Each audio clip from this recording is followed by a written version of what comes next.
Ang mabuting balita ng Panginoon. Pinupuri ka namin, Panginoon Jesucristo.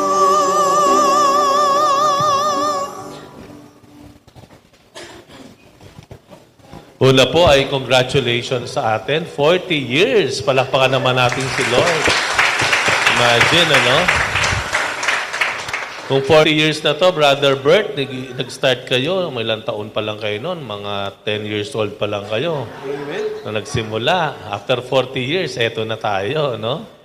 Ang galing. Sino na ba pinakamatanda dito si Sir Vilma? Alam ko, kayo po no? Kayo ba? Nagsimula sa garahe? Ay no, kayo Yeah, oo, naalala ko. Wala pa ako noon. Bata pa ako Nagsimula kayo garahe. Ako nagsimula na ako dun sa Central Elementary School na. Ayan, 40 years. Sasabi nila, life begins at birth. Ayun. Hindi, at conception. Ayan, 40 years. Alam niyo, ang ganda, tama-tama yung talinhaga natin. Dahil yung ating ebanghelyo kasi tungkol sa talinhaga. Yung ikalawa na, simulan natin sa ikalawa. Yung ikalawa, yung talinhaga, ang sabi, ang paghaharian daw ng Diyos ay iyahan tulad sa butil ng mustasa. Nakakita na ba kayo ng butil ng mustasa? Pareho tayo. Maliit lang daw yon, pero pag ito ay nabuhay, ito ay magiging isa sa pinakamalaking puno. No? Na ang kung saan, kahit ang mga ibon ay dumadapo. No? Ano ibig sabihin nito? Ibig sabihin nito, may mga bagay na tila maliit, insignificant, na ating ginagawa, na ating idinatalaga, pero hindi natin alam, yung palang maliit na iyon ay napaka-potent. No? Ito ay pwedeng lumaki. Sa sukatan ng Diyos, sapat na yung maliit na yan para magsimula ang Diyos ng isang mas malaking proyekto ng Diyos. Kaya nga, di ba, kung babalikan natin, nabanggit ko, nagsimula kayo, no? Nagsimula kayo sa garahe. Di ba? Imagine, sino ba na mag-uakala, nag-sharing sa garahe, after 40 years, andito na. At meron na tayong pare. Hindi lang basta pare, may itsura pa. May itsura, sabi ko, di pogi kasi pwedeng itsura, pwedeng ganon Sabi ko lang may itsura. Di ba? At marami pa tayong natulungan. Gusto ko lang sabihin, nakita ko maraming bata, tama-tama kasi, no? St. John Bosco, patron ng mga kabataan. Ang flock of the Holy Spirit ay may ganitong tatak, no? Na pinapahalagahan ng kabataan. No? Nung ako ay nag-LSS, after some weeks, tinawag kami, 4 kaming mga youth nun no? Si Marion, ako, hindi si Nora pa. Yung pinsan ni Chona. Si Chona, yung taga-Bambang din po. Forgot the name. Yung pinsan niya, ako, tsaka si Marion, na pareho naman kaming taga-Bagong Ilog. Sila parehong taga-Bangbang Loob. Ayan, Started with that. Little did I know na yung palang pagiging natawag ako para maglingkod sa youth ministry ay hahantong sa sunod-sunod na pribilehiyo yung sasabihin ko na ang flock of the Holy Spirit ay talagang naniniwala sa kabataan. Kung babalikan ko nga, yung mga training ko talaga, actually, mga initial training ko dito sa flock. The flock of the Holy Spirit invested so much. And when I say invested, hindi lang oras, pati pera. Pinapadala nila ako kung saan-saan. No? The first time ko sumakay sa aeroplano, pinadala niyo ako sa Iloilo para dun sa evangelization. Sure ba? Ano nga tawag doon? Basta may evangelization po, no? Sa Iloilo pa ginawa, They invested on me in many of the trainings and seminars. Nag-i-invest sa akin, in other words, pinagkakagastusan ako, maliban sa pinagkakatiwalaan. No? Pero siguro, yun ang the principle behind the community has an eye. No? Doon sa maliliit na bagay, naniniwala tayo. Doon sa maliliit, simpleng bagay, payak na ginagawa, payak na pamamaraan, hindi tayo man ganun ka-bombastic, ka-grandeur, no? Pero doon sa mga maliliit and seemingly insignificant, simple things, naniwala tayo and therefore, the community flourished. Lumaki ang community. Tumatag ang community. Tumagal ang community. Can you imagine? 40 years. Diyos ko, halos 1 year older lang ako sa community. Hindi po ba? So, siguro yun yun. Let us continue with that. Ito, mga kabataan, ito, mga children pa to, no? Mga kabataan ako nakikita. Let's continue on investing on small, simple, programs. And we continue with that. Kasi ang Panginoon, hindi naman niya kailangan talaga yung grandeur eh. Siya nagagawa nun. No? Siya nagagawa nun. Napakaliit na butil ng binhi ng mustasa, pinapakita ng Ebanghelyo, He was able to create one of the biggest plants. Yun, no? So, that's the first point siguro. No? Walang maliit na ginagawa sa community na hindi nakatutulong. Walang maliit na uri ng paglilingkod, even yung smiles natin, di po ba? Doon naman ang community natin nakikilala eh. Naaalala ko dati, di ba, nagkakaroon pa tayo ng meeting, sinasabi, gingiti tayo, mga greeters, mga welcome, no? Yung mga simple ngiti natin sa community, yung pagdating po kayo, no? Hindi ba sasalubong ang tagal-tagal, buti naman, bumalik ka pa. hindi ka, no, di ba? Nagpakita ka pa, mga ganon, di ba? No, hindi yung simple na dumating, hello po, kumusta na? Hindi tayo nakikita, ang tagal na, miss na namin kayo. Mga simple na ganoon, mga simpleng bagay, doon ibinibigay, nagbibuild ang Diyos sa maliliit na bagay. That's the first point. The second point, kung titingnan natin yung Ebanghelyo, ang sabi, yung unang talinhaga, ang sabi niya, ang kaharian daw ng Diyos ay maiiyahan tulad doon sa inihasik na binhi.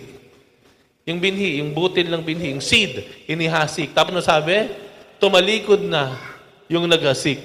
Hindi niya alam na yung inihasik na iyon, na bumagsak sa lupa, kinain ng lupa, at dumating ang sandali, ito ay nagkauhay, umusbong siya, nagkauhay, nagkaroon ng butil, namunga.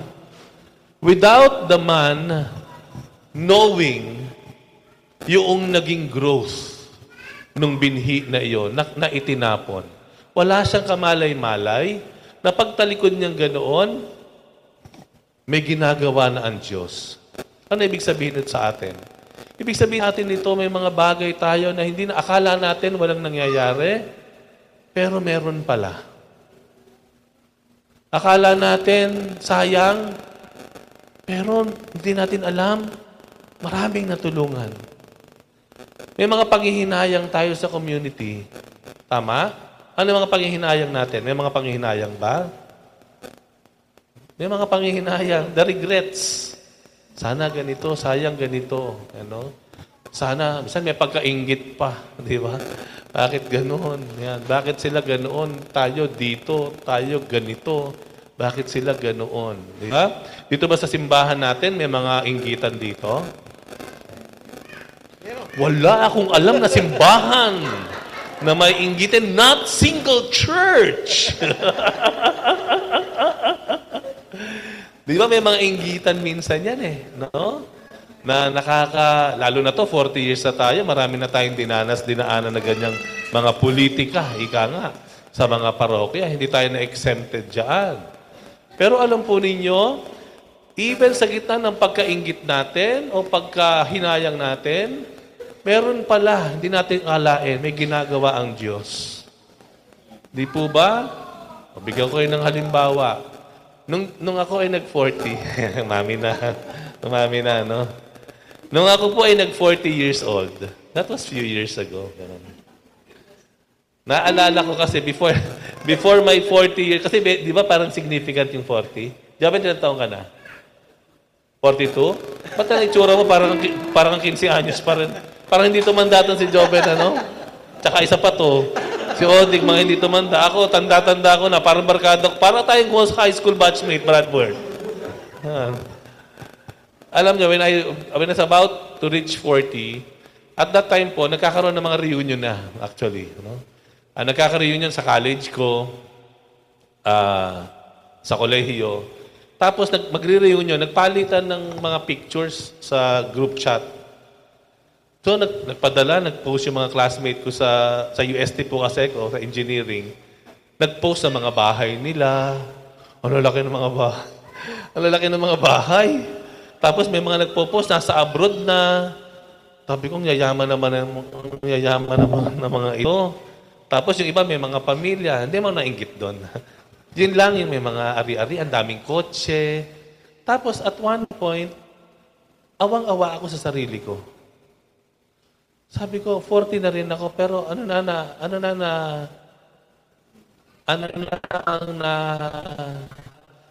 yan? Na-establish, o nabili-acquire ko. Ano yung na-acquire ko? Sabi ko, parang, ayan, ayan, classmate ko rin yan. O, yan. Marami nang na-achieve yan. May anak na yan na nag-top ba? Nakapasa. No? O, yun. So, naalala ko at that time, pababa ako ng Tagaytay. No? Pababa ako ng Tagaytay, nag-iisa ako sa kotse at traffic dito sa SLEX. Tapos biglang dumapo sa utak ko, sabi ko yung awa, self-pity. Sabi ko, ano nangyari sa buhay ko? Ba't ako ganito? And I started to cry. Ang drama pa nga eh. Habang lumuluha ako, lumuluha ang langit. No? Nandun ka sa expressway, wala kang sama sa kotse, walang nakakita sa'yo dahil puro ulan yan. Umiiyak ako. Sabi ko, parang nangihinayang ako. Sana kung nag-asawa na lang siguro ako, nagtrabaho ako, baka meron akong entry na picture ng magandang bahay. O, kasi yung mga classmate ko, lalaki na ng mga bahay. Nasa abroad na. Ako wala. So I was crying by myself in that highway. And then suddenly, after some minutes of crying, biglang may nag-pop out. Parang nagtanong sa akin. Alam yung tanong? Ang tanong sa akin, wala kang ang naibiling lupa, wala kang naipatayong bahay, mansyon, wala kang naging mga magagandang anak. Kasi feeling ko, kung nagkaanak ko, sigurado, mga Miss Universe yan eh. Di ba? Kitang-kita niyo naman, no? Di ba? Ito yung mga tipong gumagawa talaga ng wala, gano'n, ano. And then, ang sabi nung, something, maybe that's the Holy Spirit asking me, wala kang ang naitayo, wala kang na pagmamalaki. Pero, ilan na ang nabinyagan mo at dahil doon, naging anak ng Diyos. Ilan na ang naikasal mo nang dahil doon, binasbasa ng kanilang pagsasama, pinagtali ang kanilang mga puso, pinagduktong ang kanilang mga buhay. Ilan na ang nabisita mo at inihanda mo sa huling sandali, nahaharapin nila ang kamatayan. Ilan na ang nabigyan mo ng katawan ni Kristo, ng katawan ng Diyos, dahil sa mga misa. Nung mga tanong na gumanon sa isip ko, wala akong nagawa. The tears of sorrow became tears of joy. Pagpapasalamat. Thank you, Lord.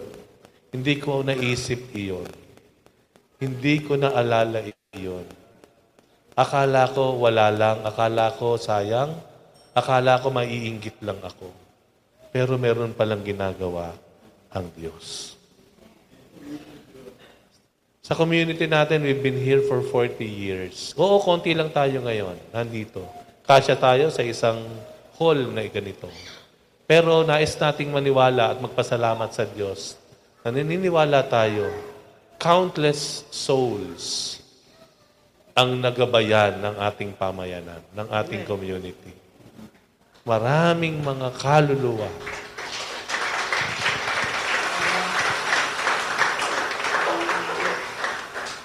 Ang nakatagpo ng kapahingahan dahil sa ating mga prayer meetings, sa mga Bible sharing, sa ating cell group, sa ating mga seminars, marami na.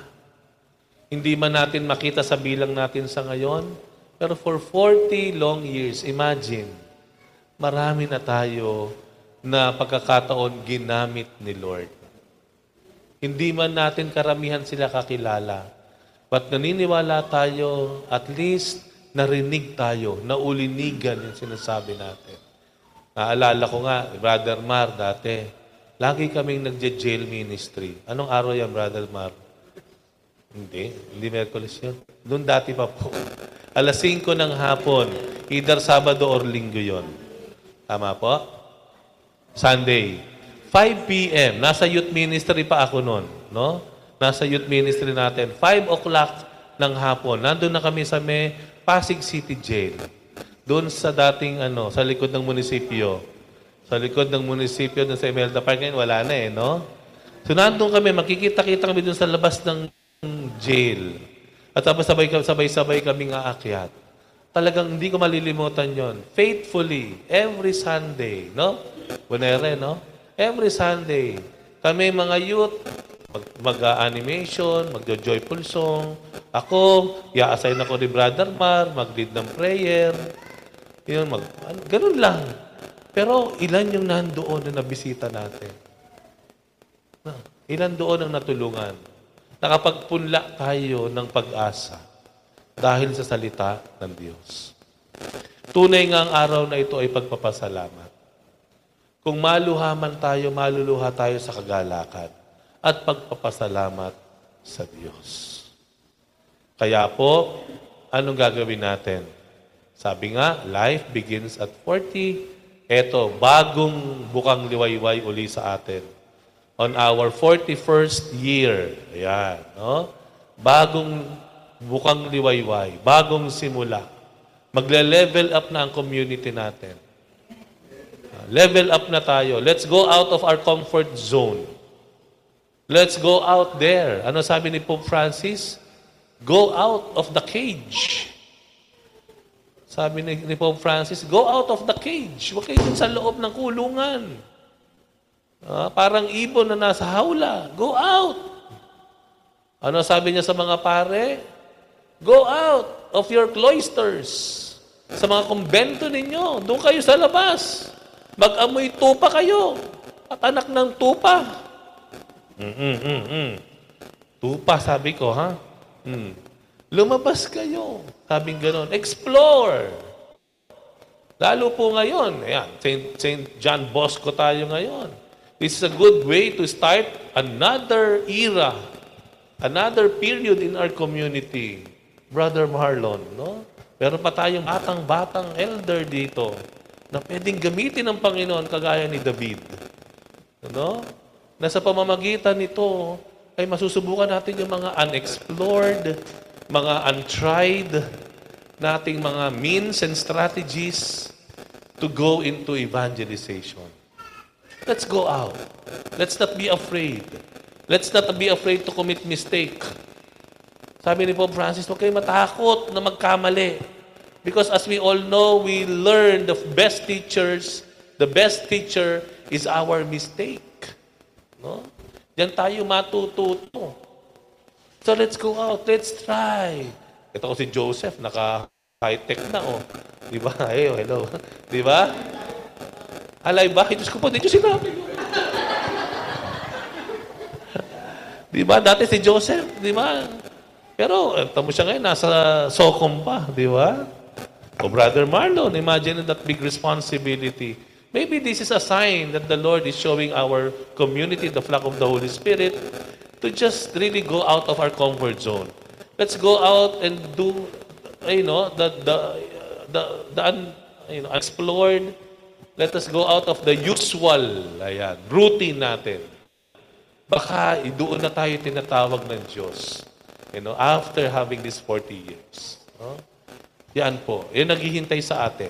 Maganda ang plano ng Diyos sa atin. Gagamitin tayo ng Diyos sa paraan na hindi natin inaakala, sa paraan na hindi natin nakikita. God will use us. For after all, tayo ay tagapaghasik lang ng binhi. Ang Diyos ang magpapatubo. Ang Diyos ang magbibigay buhay. Ang Diyos ang magbibigay ng bunga. Amen? Handa na ba kayo? Parang hindi naman. Handa na ba kayo? Sa bagong yugto ng community? Sa bagong bukang liwayway? Amen. Sa bagong misyon? Amen. Sa bagong tugon? Amen. Sama-sama natin puntahan, forge, forward yung ating plano ng Diyos para sa buhay at sa community natin. Amen.